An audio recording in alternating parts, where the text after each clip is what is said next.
Manchester and its surrounding communities need more housing, especially in the middle range of workforce and affordable housing. And a substantial amount is needed. The gap won't be filled by one or two, or a dozen or two, new houses here or there. The reasons why it has been hard for would-be developers to provide the supply to meet the demand are several. In this segment on the region's housing shortage, we take a look at one proposal that attempts to meet this shortage head-on, at scale.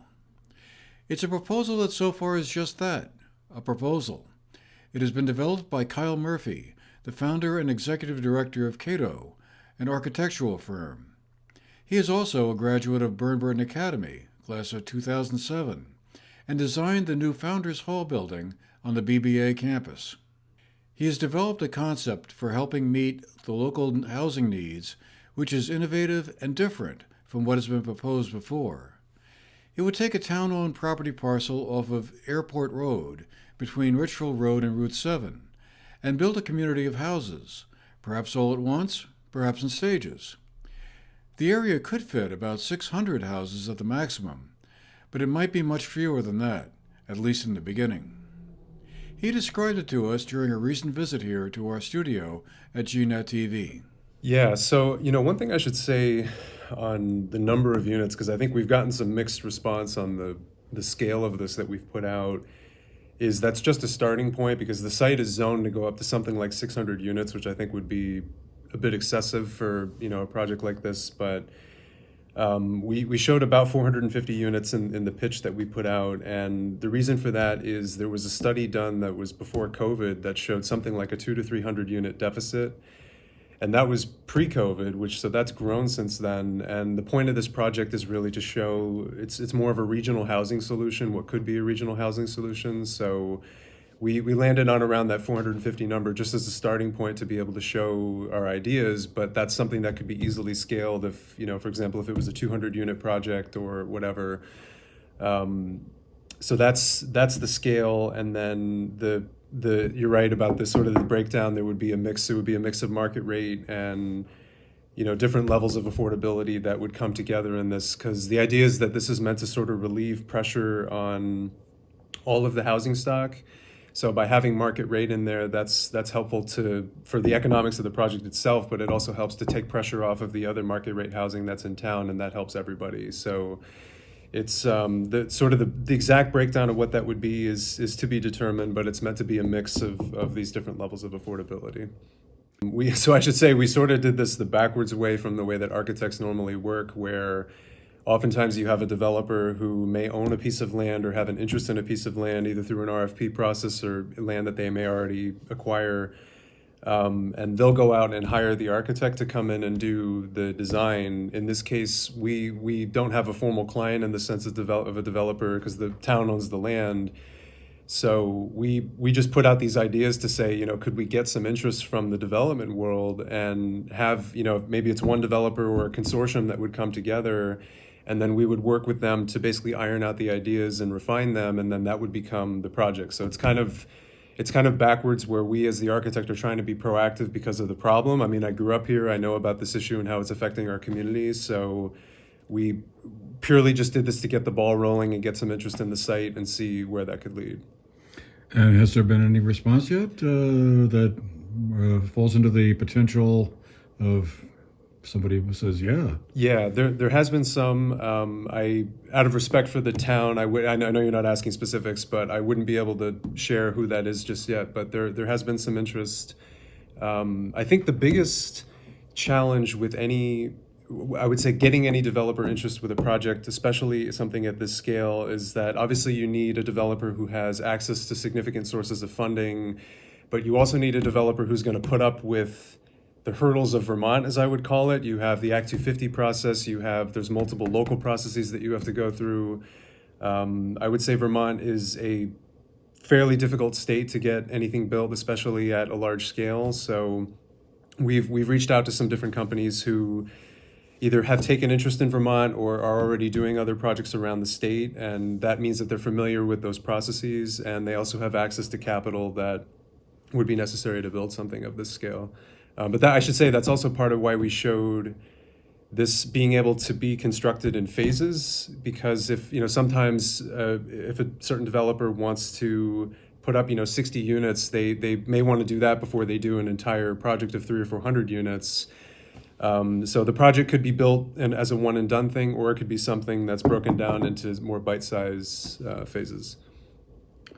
And do you have a sense of what the total cost would be if it were to be built out, sort of as you described in the renderings there? We don't have a total cost number on it because it depends a lot on what is the exact break. Like, again, what we've shown is more of a master plan, so we haven't shown a completely refined design that's gotten a cost estimate performed yet. And I know that's the first thing that everybody wants to know is like, what's this going to cost? But that sort of goes back to my point about we're doing this the opposite way of how it would normally work, where if we can attract the development team to come in, they would then help us flesh out what the cost is going to be, and then that would end up being the project. So the project would likely evolve from what we've shown, both from a size standpoint and even maybe in terms of the aesthetic, but the exact cost number would come once there's a formal development team looking at the project. And of course, that cost would probably evolve as the project went on, and that's always construction materials became more expensive. Yeah, exactly. And construction is not cheap today. So this is basically it's sort of an awkward triangular plot of land that's like right between his parcel, Route 7, and Richville Road. So you have Carlin Street on one side, and then you have Green Mountain on the other side, and this occupies that. It's like a triangle of land that's right off of the old airfield. So, in addition to the fact that it's already town-owned property, and you wouldn't have to, at least you'd have a willing partner in this, I'm assuming. What makes that particular area attractive? Is it that it's sort of removed a bit from town, and you don't have next-door neighbors, so to speak, within eyeshot, or is there another factor that played into that? Yeah, I would say yes to that. I think there's a number of things. I think so. I mean, just to address the neighbor thing, because I think people who live in those two neighborhoods I would imagine that would be their first concern of like, well, are we living within an earshot of this huge development that's being built? You can't see the property from either of those neighborhoods. Like even from Route 7, what we've shown, you really would barely be able to even see it through just because of the height of the trees and the denseness of the foliage that's in the property. So I think that's one benefit, is that it's a pretty heavily forested property, so there would be a good amount of insulation, both in terms of visual and sound mitigation from any of the neighborhoods that are around it and the highway. The location is great because you're close enough to town that you could, within a few minutes you can drive into town. It's a several-minute bike ride. But it's far enough outside of town that, because I know that a lot of people, like when we proposed something for Depot Street on the other town-owned property that's was under discussion, a lot of people were concerned about, well, like, are we taking away the small town charm of Manchester by putting up a big apartment building in the middle of town? So this would enable us to do that in a way that we're not in the center of town, but we're still close enough that there's a good proximity to that. So I think the combination of the location, the fact that the town owns the land, that there is sound and acoustic buffering from the neighbors, and then the utility access would be the other component to this. And so I would say those four things really make this an ideal place to build something, because something has to happen at scale. Like, it's great to be doing smaller projects around town, but we're never going to get to those few hundred units that we currently have as a deficit if we don't have some project that's at scale that can tackle the problem. So that's really what we're trying to propose here. So is that kind of what drove the idea of making it a nearly 450 unit project? Exactly, because it's the big thing that we want to say is that this is meant to be a regional housing solution. It's not just for Manchester. Like, this is something that would be beneficial to all of the surrounding towns, and to do that, to address the problem, we need to do something at a scale that can do so. Because that's a much larger number of housing units than any project I've ever heard of, at least in recent times. Sure. And I mean, I think, again, if it had to be half of that number, that, there's many ways that I think that can be sliced and diced, and I think that would be something that we would have to iron out with whatever the development team is on this And if it is something that's done in phases, maybe it's done 50 units at a time, and you see how that does. You see how the units, how they sell or how they rent before constructing the following phases. And I noticed you had all like green or renewable energy as part of the mix. It looks like solar panels and heat pumps powering the heating systems there and electricity. Right. So we showed a whole range of we would say sustainable design strategies, from anything from solar to geothermal. We also were showing mass timber structure as a way of it also helps to speed up the timeline of construction, because these come in as panels. Basically, it's like a floor slab. It's called a CLT panel. You have big beams and columns that are all glue lam. So that's a way to build sustainably, but it's also a way to build in a way that speeds up the time of construction, because you're not framing out every wall on site and every floor panel.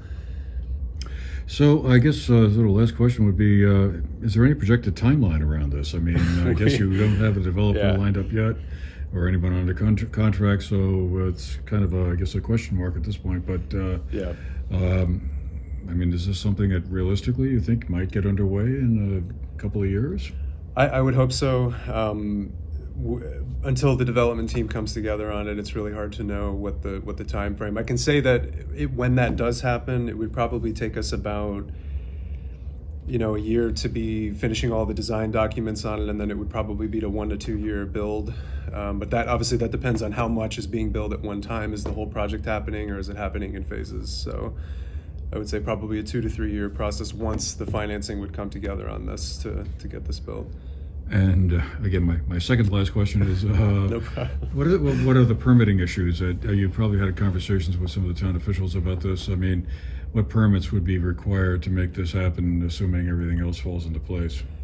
Yeah, so there's local and there's state permits, and I'll admit that this is not my area of expertise. Usually some of the engineering folks on the team handle that side of it, but there's local permits that have to do with wastewater and stormwater, and then there's the state permits like Act 250 that we would have to satisfy, and then there's the building permit itself that gets issued at occupancy. So there's kind of different, I guess, geographic hurdles one can say to getting a project fully permitted. But Act 250 is really, I think, the big one that particularly these big development companies, and especially ones that are out of state who are coming to Vermont to build something.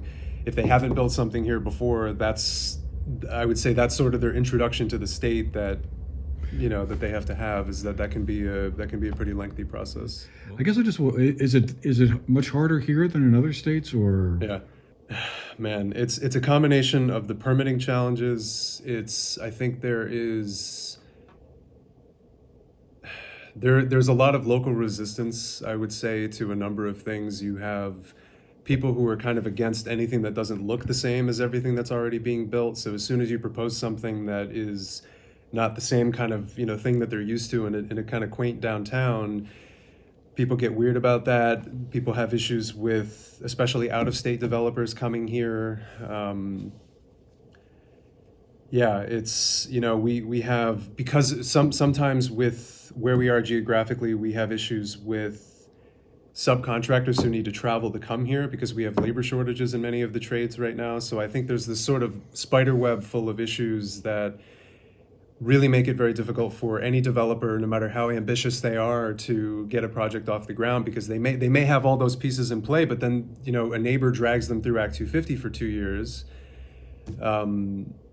So it's many things, or it might be a design issue. Sometimes the environmental components compete with the financial aspects, and an example would be some of the energy, and again, this is not my expertise, but some of the energy codes, for example, if they require even like a certain amount of insulation around the building, there might be like a 50-year payback on that, and that puts a developer in a difficult situation where now it's really hard for them to get a project to pencil out because of some of the things that they're being required to include in the project from an energy standpoint. And so you can't have both sometimes. You can't have every single environmental way of building to make the projects completely green and still have a project that's going to come in a budget that now is completely affordable for everybody, because developers have to balance those two things. So it's many things, and I'm sure if there was somebody sitting here with me who's actually building more of this, they would have another dozen things to add. But I would say it's mostly permitting, local reception, and some of these financial hurdles that developers are faced with. So I think another kind of key point on this is the question has come up because this is a town-owned asset. And again, I can't speak for the town and what they would be able to do and what they'd be willing to do, but because it's a town-owned asset, some have asked, why doesn't the town sell this and use those funds to basically put into other projects around town?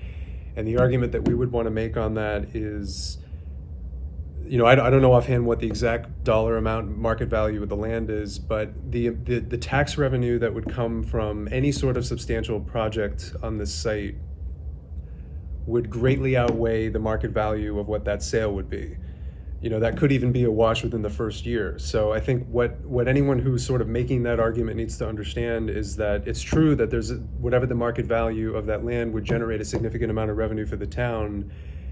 That would pale in comparison to the amount of tax revenue the town would get to add by adding all those units to the grand list. And then that would probably break even after even 1 or 2 years. And then every year after that would be a surplus of tax revenue for the town. So that argument had been kind of thrown out there when we pitched this, and I think that anytime a municipality owns an asset like this, people have to understand that math of comparing the sale price of the land, in this case, to what the potential tax revenue would be by adding that number of units to the grand list. So I think that's something that should be kept in mind when the town is thinking about what do they want to do with the parcel. Do they want to sell it to somebody privately, or would there be some sort of public-private partnership where the town would throw in the cost of the land or at a discount to help, because we need housing stock, so that would help with housing stock, and there would be additional tax revenue coming into the town every year. So again, this is only an idea at the moment and awaits a developer or developers to bring it to fruition. And then comes navigating through the permitting process, the construction costs, and everything else. In our next installment in this 3-part series, which began with a look at the Jameson Flats project underway on Route 7A on the northern side of Manchester, we look at the conversion to the former Bennington High School building on Main Street in Bennington. Once the financing is in place, the stage is set for it to be converted into a 39-unit housing project, along with other community amenities included. We go on a walkthrough of the building with Zach Hale of Hale Resources, who has been guiding this project forward, and it hasn't been easy. Until then, for the GNAT-TV News Project, I'm Andrew McKeever.